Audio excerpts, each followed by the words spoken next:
Joining us now is member of the Field of 68 Media Network and one half of the Sleepers Media, Greg Waddell. Greg, welcome to the show, and how you doing, my man? I'm doing good. Thanks for having me, guys. I appreciate it. I know this has been on the schedule and off the schedule quite a bit over the last couple weeks, but somehow we found a way to squeeze it in before Selection Sunday. I feel like if there were betting odds on that, that would have been like plus 400, given my reputation of canceling on you guys. But miracles happen, gentlemen. It's good to be here. Hey man, it is good to see you again. We got first introduced. I mean, we've obviously known who you are for a while now, but we actually were in the same building at the same time covering the Ohio State Michigan State game, which kind of set basketball back a little bit offensively, not from the Michigan State end. But dude, I do want to start off the interview with you. How great was that national anthem by the one and only Marla Van House? She was tremendous. Guys, you guys, I think, are probably obviously a lot of people in this industry go to a lot of games. I shouldn't say you guys are one of the only people that have gone to more basketball games than me this year, but I know how many games you guys go to, right? I have never seen an anthem that good ever. Like the anthem, I mean, no disrespect to our country. Patriots have done a lot for us, obviously, but normally the anthem's a time for me to just kind of take a moment to myself and not think too much, but I'm not focusing on the performance typically. This woman, this girl, whoever she was, I mean, I wanted an encore. I want a full album. I mean, me and other people in media row in front of me were Googling who she was immediately after. Like, it was much more entertaining than anything else we saw that day in Columbus. Well, I've known of her because she's done, if I'm not mistaken, she's a young lady from the state of Kentucky. She's done like Kentucky football, basketball games. So I've heard of her through like Twitter, YouTube. But to see her firsthand and hear that like angelic voice, like we all, like you mentioned in media row, we all kind of looked around like standing ovation before the game even started. I'm like, God, what a way to start an event. You also mentioned too, I'd like to kind of start with you here. We're in the midst of Champ Week 2, actually. Peyton and I documented our journey covering the Ohio Valley Conference Championship from this last Saturday night at Evansville. Now, I'm sure if you didn't get to watch much of that game, I'm sure you've got caught up with it. Man, I want to hear your thoughts on that crazy ending, the final last 111 between Southeastern Missouri State and Tennessee Tech, the first official bid being punched on the floor. Kind of give me your thoughts on it, because I know from Peyton and I's perspective in the building, that thing was wild. Yeah, I mean, it's the moments that we all love March Madness for, right? Like that, the fact that it happened and it was one of the first games that had a bid on the line, like that is why we all do this. That is what we all wait for. We go through 4 months of, for me, Big Ten basketball in a year where the Big Ten is just horrible, to survive it and be so excited for a moment like this at the end of the season. So, yeah, it was incredible. First of all, the end game itself was something. Like, we got to interview Brad Korn. I got to host After Dark after the game, and we brought on Brad Korn. I had never even heard of Brad Korn before that night, but seeing his emotion, seeing how he felt, and he was like, "Yeah, we probably should have missed that free throw, huh?"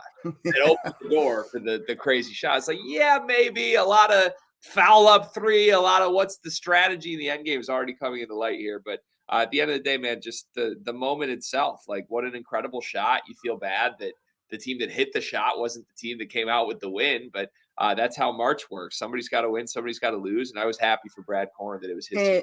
And it all like transpired right in front of us.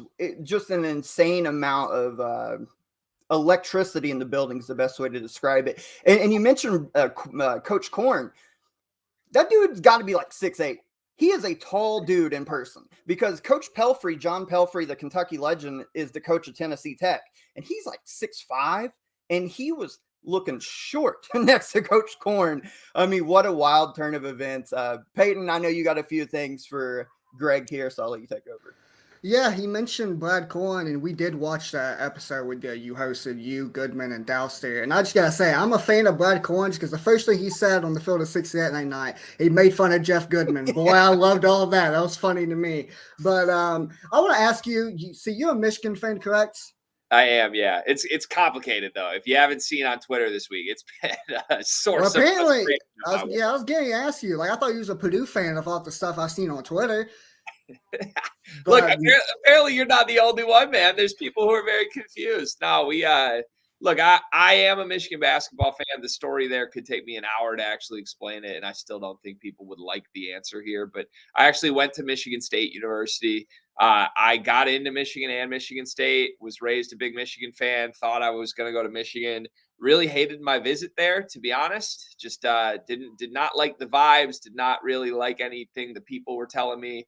Loved my visit to Michigan State, grew up in East Lansing, went to high school with Tom Izzo's daughters and Mark D'Antonio's daughters. So, yeah, I chose Michigan State, loved it there, met my wife there, tried to shake my Michigan fandoms, could shake the football. Like, I don't really care about Michigan football at all. Not a big Jim Harbaugh guy, but basketball, man, during the John Beilein era, I was not going to shake that. I loved that coach. I would live and die for that coach. So, but yeah, we go to all these Big Ten places, and I'm just like, let me throw on the jersey of whatever team we go to. People get very confused by that, very offended by that. You'd be shocked. But at the end of the day, I ride for a team that's going to the NIT this season. And that's real quick, Peyton. I'll let you back to your point. That's what in the wrestling term, the professional wrestling term, is called a cheap pop. Is when you go from city to city and you put on their local jersey and stuff. That's a cheap pop. That's very smart babyface tactics, my friend. Thank you. Now listen, if you listen to our podcast, one of our co-hosts, Corey, he always makes fun of me how I have like 77 favorite teams. It's only 2, damn it. I got one of my teams playing right now, Louisville, up 6-5. Hopefully they can end the game right now so we can move on and be the team that ends North Carolina's season in the second round. But that's nor here nor there. I'm also a Kansas fan. But going back to your Michigan Wolverines, you guys are 17-14. You play Rutgers this Thursday when this podcast actually goes live. You play them, and if you win that, you play Purdue Friday, March 10th. Talk to me about your Michigan team, and do you think, is there a chance that they can make a run and potentially win the Big Ten tournament? There's definitely a chance. It sounds really stupid to say that, genuinely, but I've tried to avoid discussing it as much as I can because I think it just gets seen and taken as homerism here. I really don't enjoy watching this Michigan team. This is one of my least favorite Michigan teams to watch games of in a very long time for a lot of reasons. But the truth is they've been better than their record by a good amount this season. Like if you look at any of the quality metrics, they're in the mix with teams that are in the NCAA tournament. And they're one of the only ones in those groups of ranking systems that are not. And the main reason they're not is because they lost 12 games by 2 possessions or less this season. I mean, I can't tell you how many times it's been a tie game with 4 minutes left and just the ball has gone the wrong way for this team. And I think there is stuff to look at there between who the players are themselves, roster construction. You got a young backcourt. Your best player is a big man. I think it's harder to win with a big man when it's a tie game than it is with a guard. And coaching, like Juwan Howard should come under fire a little bit for some of his decisions here. But at the end of the day, the team just missed a lot of looks when they could have won those games and they didn't. Could that change? Absolutely. Like you'd like to think water could find its well. I think from a resume standpoint, Michigan has exactly the opportunity they needed. I mean, Rutgers is a broken basketball team right now. That's a quad 1 win still if you get the win against Rutgers. And I think I would pick Rutgers out of any team in the Big Ten to play right now. And then if you beat Rutgers, you get Purdue, and Michigan needs a quad 1A statement win.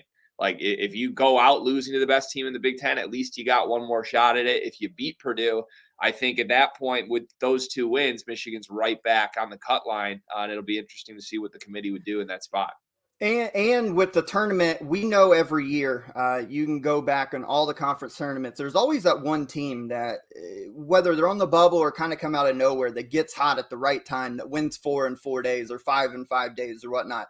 Now, Michigan's path, as we've talked about, is a little different and a little bit more difficult with Rutgers, Purdue, then potentially Iowa or Michigan State, and then in Indiana potentially in the final, but a lot of opportunities there. I do want to ask a little bit more about the Michigan team because we've watched them all year. The rise of Kobe Buffkin and then the kind of descent of Jet Howard. You go back to the beginning of the year, Jet Howard, and I know on your Twitter this last week, you kind of had a little bit of fun with it, and I think a lot of truth came out of that. But the beginning of the year, Jet Howard looked like one of the best players in the country, bar none. Is it just so as much as his decision-making that is killing this team? Do you think Buffkin should be the primary guy as far as the backcourt goes? Kind of talk to us a little bit about that dynamic with Jet Howard and Kobe Buffkin. Yeah, it's an interesting one. It's look, the truth of Michigan. I'll put this context out there to frame what I'm going to say after it, specific to those two players. But the truth about Michigan is their top three players are as good as almost anybody in the country's top three players. Like if Jet Howard is your third best player, which he is right now, that's a damn good basketball team. The problem is that Michigan's fourth best player and on down are guys that are asked to play roles that are much larger than they would play on a good team anywhere else in the country. Like, no offense to Doug McDaniel and Terrace Reed. Those are freshmen who have really contributed and come a long way this season. I love their future. On a great team or even a good team, neither one of those guys are asked to do what they've been doing for this Michigan team. Terrence Williams is unplayable right now. He's gone from a 30-minute guy to he didn't even play in the second half against Indiana this last game. So I think their starting four right now, Will Shetter is a sophomore who's attempted one shot in 4 games from 2-point range. He's your power forward. Like this team just is so depleted and limited outside of those 3 guys that people's criticisms of those 3 guys are fair. But the larger reason this Michigan team is bad has nothing to do with Hunter Dickinson or Kobe Buffkin or Jet Howard. And I think that's a distinction you need to make. Like there's a lot of fans that are kind of trying to troll Michigan and Juwan Howard right now. It's like those 3 have done their job. The reason the team's not better is everybody else. But between Kobe and Jet specifically, Jet looked a lot better at the beginning of the season, partially because of who they were playing. In the non-conference, they played a lot, just lower caliber opponents. The scout report was not out on him yet. It was like, hey, here's this 4-star recruit who we know can shoot it a little bit, but we didn't know he was that type of on-the-move shooter. I mean, Jet Howard's an NBA-level shooter. He's a mid-major level everything else is the problem. And Bingo. Back in the non-conference, people respected his other elements of his game enough that they were still leaving him semi-contested shots. And if you leave Jet Howard a semi-contested 3, he's going to hit it. So once the book came out on him, I think he's really struggled. He hit a wall in Big Ten play. And just to be honest, guys, his defense and his rebounding are non-existent. They are. Well, his effort. The effort's not there. As well as anybody, the 2 Indiana games should have closed them both out. Should have closed them out. His effort's non-existent in the most crucial of opportunities. I feel like it's effort for me when I watch Jet play. You go to the defense. But yeah, Michigan's got the opportunity, man. Got to get Rutgers first. I know we don't have a whole lot of time left with you, so I do want to rapid fire a few as far as conference tournaments. Let's start with the Blue Bloods. Let's start with the Duke, Kentucky, North Carolina. We know how I would add Kansas, UCLA. We know how good those 2 teams are. So talk to me real quick about Kentucky's on the rise, Duke's on the rise, and your boy Fanta, former guest over here. He is digging the dirt on North Carolina. So are you going to join in too? Because I'm telling you right now, the last couple of weeks, we've dug that dirt on them because I think they're dead. Yeah, I think they're dead too. I don't like this Carolina team. I didn't like them in the offseason, to be honest. Like I know they made the run last year, but you can't convince me, and you couldn't in the offseason, that wasn't just a bad team that made a run. Bad teams make a run all the time. I think one of my statements in the offseason I said quite a bit was like, this North Carolina team would have made a lot more sense if they were VCU or somebody like that. Like you need to frame this team like they're just an okay team that got hot at the right time and it opened up. Like they are not the number 1 team in the country. Clearly, they're not even an NCAA tournament team at this point. So I'm with you. I'm with Fanta. I stand with Fanta. That's a fun thing to say. I like Kentucky the most out of the group you mentioned. I think a lot of people buried Cal early this season, and I think it was unfair. Like I said, I've done so many After Dark shows where the whole segment is Cal done at Kentucky? What's wrong with this team? What's wrong with this offense? And like we were having those conversations when the offense was top 10 on KenPom in December. So like I've just never understood, like, if the results haven't gone their way, I don't think it's as true in reality as harsh as we want it to be on him. It's helped him, to me, you lose Severe Wheeler. I think that has helped them a lot. So his hand was forced to kind of come to that resolution. But I'm buying Kentucky. I like the revenge narrative. They lost in the first round last year. Sheboy's not really getting the national recognition today on All-American announcement days that he normally would. And maybe they have a little chip on their shoulder and they can make a run here. Well, since I'm the resident Kentucky guy in this group here, we've spent years trying to dissect Coach Cal through the good and the bad. And I just kind of the minutia of it is that a lot of Big Blue Nation gets frustrated with him because it's stuff that we feel like he can control, not running out of bounds plays when he probably should. Playing a guy that's not playing good instead of playing a guy on the bench. It's the little stuff. The offense is defense fine. It's the little stuff. But man, I'm just happy we're playing well. We get Kason back. You know, I'd say watch out for the Cats. That's just me, probably my fandom coming out though. But Duke, real quick though, Duke's another one of those teams. You know, it took time to get healthy, figure things out, but they're starting to roll now too. And I think they could easily go to Greensboro this week, win the ACC conference tournament championship. Kind of your thoughts on Duke as they've been evolving. Yeah, I think I would probably pick them out of the top half of teams to win this conference tournament, but the ACC is so icky again. I mean, last year they got 3 teams to the Elite Eight. Could it happen again this year? Maybe. Like, I think Duke and Miami are probably capable of that. I'd be pretty surprised if anybody else in that conference did at this point. But yeah, you know, I don't love this roster for Duke as much as I like the Kentucky roster in theory. I wouldn't be shocked to see them succeed at any level. Like, the talent is there. Kyle Filipowski is awesome. He reminds me a lot, not in player archetype necessarily, but in impact of a Michigan guy a couple years ago, Iggy Brasdakis, who was just like this freshman you could count on 20 points a game from almost every single night. And, you know, you weren't sure, like, if he's your best player, how good is the team? But if he's your second best player, you're probably an awesome team. And I feel like that's where I'm at with Duke. Is like if Filipowski's the only guy going for them, I'm a little iffy on him. If he's going and Jeremy Roach is hitting shots and they get some contributions from the bench, then I'm all the way in. I don't know if they will get those. Tariq Whitehead obviously is a big question mark, but the talent's there, man. I would not be surprised to see them have success. Absolutely. The biggest adjustment I've seen Shia make this year is at the beginning of the season, Jeremy Roach is playing as the 1. Tyrese Walker is playing more of a 2. They've kind of flip-flopped now. Now Jeremy Roach is allowed to play as off guard, allow him to go get some buckets, and now allows Tyrese Parker to kind of run the offense. So I think it's the adjustment that Shia has made, and I think he's done a hell of a job. Despite injuries and not being full healthy, they're getting the ball rolling. They can definitely make a run to March. Final question for you, and then we'll wrap this up. Out of all the Power 6 conference tournaments that are happening this week, outside of North Carolina, because that's probably the obvious choice, who has the most to gain? Who needs to make a run to go dancing in March? You know, I asked this question to our bracketology guys yesterday because I got to host their show. And we got so many different answers. Like, it just speaks to how open the bubble is this year. It's not, I don't know if it ever is, but it doesn't feel like there's a lot of teams on the bubble that people want to see in the tournament this year. It's a lot of like, I can't believe that team has a chance to make the tournament, which is kind of disappointing for everyone. I mean, I'm a Big Ten guy. Like I said, Michigan needs this week. They need 2 wins. And I do think caliber wise, they're one of the better teams that are in the conversation here. You could put Wisconsin in that same category. They get Ohio State in the first round of the Big Ten tournament. That's an absolute must win. They cannot afford losing to Ohio State, but Ohio State's playing pretty good ball right now.